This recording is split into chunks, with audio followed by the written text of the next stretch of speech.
Hello दोस्तों, मैं हूं आजाद सिंह। आप देख रहे हैं आज टेक्निकल अड्डा यूट्यूब चैनल। आज हम आपके सामने फिर से हाजिर हैं micro processor and application subject का वीडियो नंबर 6 लेकर के।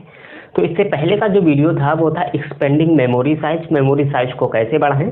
यदि आपने अभी तक वो वीडियो नहीं देखा है तो डिस्क्रिप्शन बॉक्स में लिंक है, जाके जरूर चेक करें।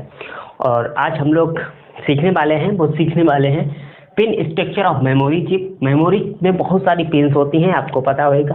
उन पिन्स के जरिए हम लोग माइक्रो प्रोसेसर से मेमोरी को इंटरफेसिंग करते हैं। तो उसमें बहुत सारे स्टूडेंट को प्रॉब्लम आती है कि कौन सी पिन कहाँ पे कनेक्ट की जाए। तो उसके लिए सही गाइडेंस यदि स्टूडेंट को मिल जाए, मतलब सही पिन्स की जानकारी हो कि कौन सी पिन एक्चुअल में क्या काम करती है, तो इंटरफेसिंग में कोई भी समस्या आने वाली नहीं है। तो आज इस वीडियो को अंत तक देखिएगा, बिना स्किप किए हुए आपको पूरी जानकारी मिलेगी कि कौन सी पिन क्या काम करती है। तो चलते हैं, वीडियो स्टार्ट करते हैं। तो ये आपके सामने pin structure of memory chip दिखाया गया है। मतलब मेमोरी है जिसमें बहुत सारी पिन्स हैं। ये सभी आप देख रहे हैं, ये सभी पिन्स हैं। इन पिन्स के बारे में आज हम लोग चर्चा करेंगे। ये जो पिन है ये बहुत कम पिन दिखाई गई है, इसके अलावा भी और सारी पिन्स होती हैं। लेकिन हमने आज जो सीखने की कोशिश की है वो एक मोस्ट इम्पोर्टेंट पिन्स को हमने देखने की कोशिश की है कि जिनके जरिए आप मेमोरी के साथ कम्युनिकेशन कैसे स्थापित करेंगे। तो ये जो पिन्स आप देख रहे हैं ये सभी एड्रेस लाइन्स है। क्या है? एड्रेस लाइन्स है जो कि एड्रेस ले जाती है मेमोरी के अंदर। ये सभी आप देख रहे हैं यूनिडायरेक्शनल पिन है। यूनिडायरेक्शनल पिन का मतलब है ये सभी मेमोरी के अंदर एड्रेस को ले जाती है। जैसे कि हमारे पास कोई मेमोरी है, अभी ये मेमोरी है। इस मेमोरी में बहुत सारी लोकेशंस होती हैं। पार्टिकुलर लोकेशन 01 है, हमारे पास 01H है। तो 01H का मतलब है कि ये 01H को ले जाने का काम कौन करेगा? एड्रेस लाइन्स करेंगी। अभी आप सोच रहे होंगे कि एड्रेस लाइन्स कितनी होएगी, तो वो डिपेंड करेगी मेमोरी पर। जैसे 64x8 की है तो क्या होएगा? 64 का मतलब है 2 की पावर p बराबर 2 की पावर 6, मतलब p बराबर 6। तो यहाँ पे address line A0 to A5 होगी, मतलब 6 एड्रेस लाइन्स होंगी। उस 6 एड्रेस लाइन के जरिए हम लोग इसका लोकेशन ले जाएंगे। इसकी लोकेशन को सेलेक्ट करेंगे कि मेमोरी में कौन सी रजिस्टर पे हमें डाटा रीड करना है या राइट करना है। तो ये एड्रेस लाइन्स का काम होता है। एड्रेस लाइन्स का क्या काम होता है कि जो डाटा हमें रीड या राइट करना है उसका लोकेशन ले जाना। ठीक है। इसके बाद ये CS पिन है। ये सेकेंड पिन हमारी CS पिन है। ये CS पिन क्या काम करती है? चिप सेलेक्ट करने का काम करती है। यदि आपने मेरे प्रीवियस लेक्चर देखे होंगे तो ये CS पिन है, बहुत इंपॉर्टेंट पिन है। इसके बिना कुछ मेमोरी में हो ही नहीं सकता, क्योंकि ये पिन जो है वो सेलेक्ट करती है कि कौन सी चिप में हमें डाटा रीड या राइट करवाना है। तो ये पिन जो है वो बहुत इंपॉर्टेंट पिन है। ये क्या काम करती है? मेमोरी को सेलेक्ट करती है। अभी ये सिलेक्ट कैसे करती है तो वो हम आपको बताएं। CS पिन कैसे काम करती है? यदि ये लो होएगी तो ये क्या काम करेगी? मेमोरी को सेलेक्ट करेगी। क्या करेगी? सेलेक्ट करेगी।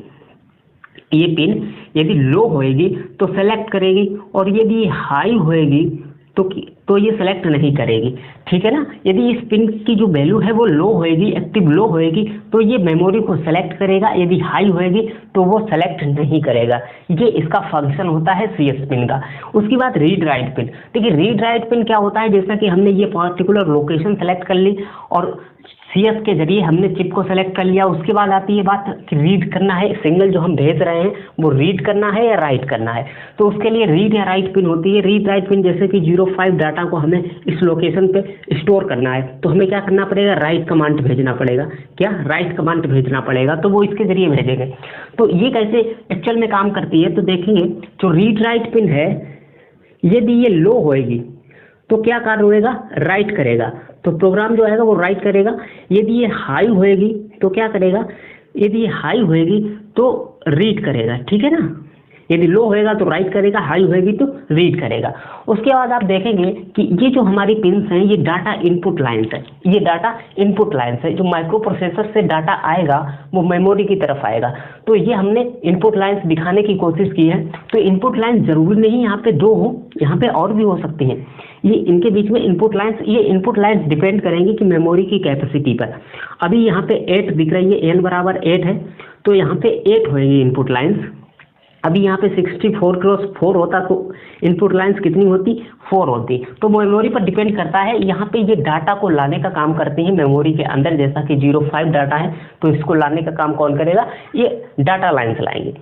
उसके बाद ये बहुत सारी पिंस हैं डाटा आउटपुट लाइंस के लिए। ये कौन सी है, डाटा आउटपुट लाइंस के लिए है। इसके जरिए यदि हमें डाटा रीड करना होगा तो रीड करते वक्त ये डाटा को माइक्रो प्रोसेसर की तरफ ले जाएंगे। ये जो पिंस हैं ये डाटा आउटपुट को माइक्रो प्रोसेसर की तरफ ले जाएंगी। एक चीज इसमें कॉमन होगी कि जितनी पिन डाटा इनपुट के लिए यूज की जाएंगी उतनी ही पिन डाटा आउटपुट के लिए यूज की जाएंगी।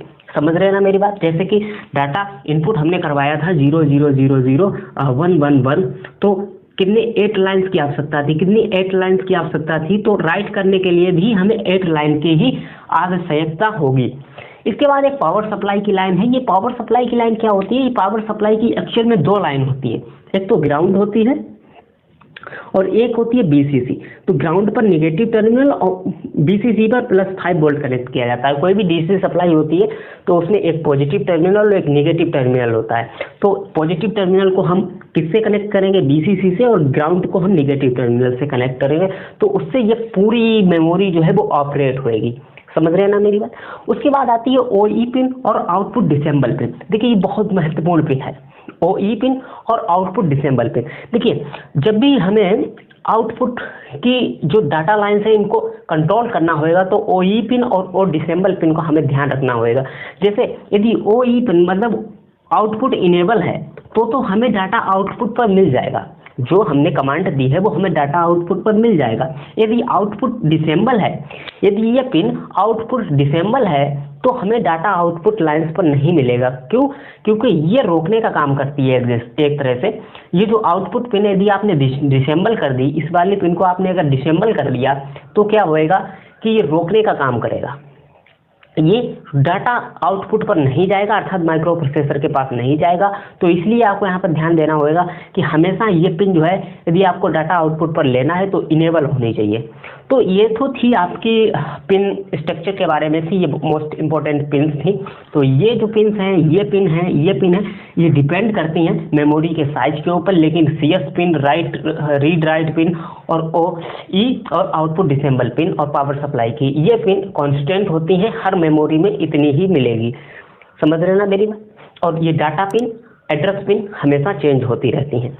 तो उम्मीद है आज का आपको लेक्चर समझ में आया होगा। यदि समझ में आया हो तो लाइक, शेयर, सब्सक्राइब जरूर करें और मिलते हैं फिर किसी नई वीडियो, नई जानकारी के साथ। तब तक के लिए देखते रहिए आज टेक्निकल अड्डा यूट्यूब चैनल।